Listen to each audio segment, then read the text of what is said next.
The 2022 Porsche Macan revealed with the GTS taking over the top tier position of the turbo producing 434 horsepower from the twin turbocharged 2.9 liters V6 used in the turbo.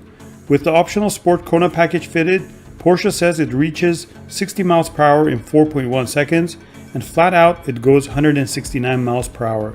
That's actually 2 miles per hour faster than the turbo.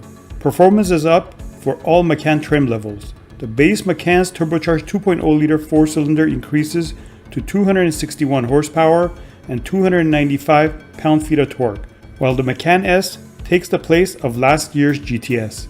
That means a 375 horsepower version of the boosted V6 is under the hood, and all Macans drive all four wheels through a 7-speed dual clutch PDK transmission.